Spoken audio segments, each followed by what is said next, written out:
7 tips to help you on your health and fitness journey. Number 7. So grab yourself one of those chalk pens and find a mirror in the bathroom or something like a whiteboard that you can write on in the kitchen, somewhere where you go quite a lot, and write down your goals so you can see them every single time you go past that area.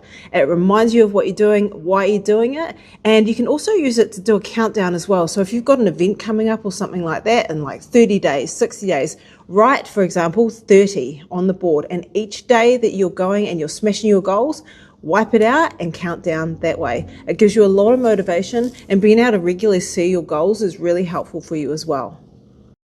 Number 6 is drinking water. Now, we all know how important it is for our bodies to be hydrated, but a lot of people really struggle to remember to drink water during the day. No, tea and coffee is not going to be hydrating you. You need to get in the good H2O. So a little tip that I do is I have water bottles everywhere. I've got one in my bedroom, I've got one in the kitchen at home, I've got one in my car, I have a couple dotted around the gym here as well, and it reminds me. So when I see the water bottle, just grab a couple of sips. You don't have to sit there and drink a whole glass or drink the whole water bottle, but every time you see those water bottles dotted around, pick it up, have a few sips, and that will help you with getting your water intake during the day.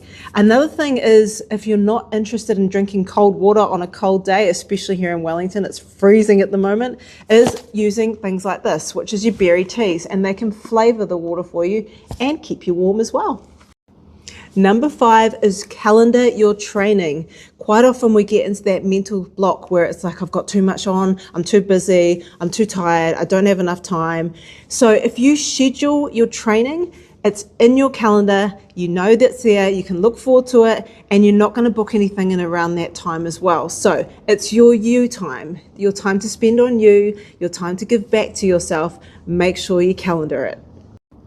Number 3, have some pictures of your goals. Maybe have it on your phone or on the fridge or on your bedroom mirror, and you can see them and it gives you motivation. Maybe you're getting married, pop a picture of the wedding invite up there, or of the dress, the dream dress. Maybe you're going away on holiday, have some pictures of where you're going to be going there. For me, I'm doing this for my future self. So I got an AI picture done of me, and I aged myself to where I was around 80 years old. And I look at that and I always think to myself, I'm doing this for you. For my 80-year-old self. You're going to be healthy, you're going to be fit, you're going to be able to run around and play with your grandbabies if they come along, and that's where I get my motivation and my drive from to do what I'm doing. So make sure you got some pictures around, remind you of why you're doing what you're doing. Number 2 is meal prep.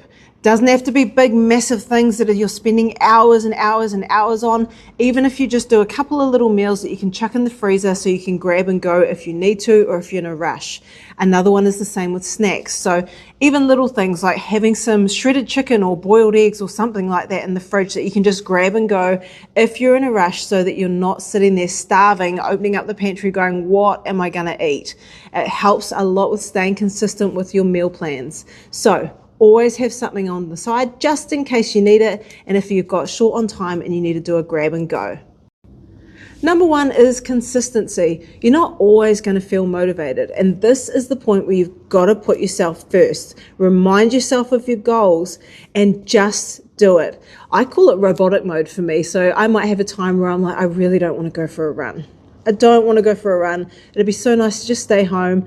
But that's the point where I turn the brain off and I just go and do it. I put my shoes on, I grab my dog's leads, and I just start moving. And once I've finished, once I've done my run, man, I feel amazing. I feel really proud of myself for pushing forward and doing it anyway, even when I didn't feel like it. The same with training.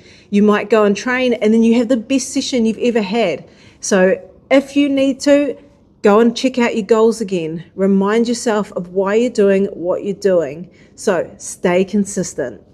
So these are just a few little things that you can do, a few little changes that will help you with your drive and with your consistency when it comes to your health and fitness journey. It's been so cool hanging out with you. If you need anything, I'm always here, www.coachp.co.nz, or flick me an email, thecoachp@outlook.com. I'll see you soon.